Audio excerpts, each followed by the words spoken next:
اس کا مطلب سال نبی کی اونٹنی پر بھی فضل ہے۔ میں پرانی باتیں کرنے کا عادی نہیں، یہ پہلے سنا ہو تو مجھے روک دینا، ٹوک دینا، کلائی سے پکڑ کے ممبر سے اتار دینا، لیکن اگر میری محنت ہو پھر حق بنتا ہے کہ آخری عزادار تک اٹھا ہوا ہاتھ چاہیے ہر بندے کا۔ اس کا مطلب سال نبی کی اونٹنی پر بھی فضل ہے، اسماعیل کے دمبے پر بھی فضل ہے، مکہ معظمہ پر فضل ہے، مدینہ منورہ پر فضل ہے، نجف اشرف پر فضل ہے، کربلا معلیٰ پر فضل ہے، خدا کا حجر اسود پر فضل ہے، خدا کا ماہ رمضان پر فضل ہے۔ بندہ وہ بولے گا جو غازی کا نوکر ہے، ماہ رمضان پر فضل ہے، خدا کا روز جمعہ عرفہ و عاشور پر فضل ہے، خدا کا شب قدر پر فضل ہے، خدا کا فجر اور عصر پر فضل ہے، خدا کا مسجدوں پر فضل ہے، خدا کا اپنے گھر کعبے پر فضل ہے۔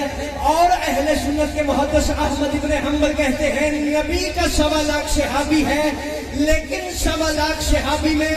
صاحب فضل صرف علی ہے، کوئی اور نہیں ہے، صرف علی ہے جو غازی کا نوکر، جس کے گھر پہ نہیں، جس کے دل پہ غازی کا علم ہے، اس کا ہاتھ نہ اٹھا تو مجھے ارمان لگے گا۔ احمد ابن حنبل کہتے ہیں 1.25 لاکھ صحابی ہے، لیکن صاحب فضل صرف علی ہے، کوئی اور نہیں ہے، صرف علی ہے، کوئی اور نہیں ہے۔ مجھے عزت علی کی قسم ہے، خدا کا فضل 12 پر بھی ہے اور 14 پر بھی ہے، لیکن ان سب میں ابو الفضل صرف عباس ہے، کوئی اور نہیں۔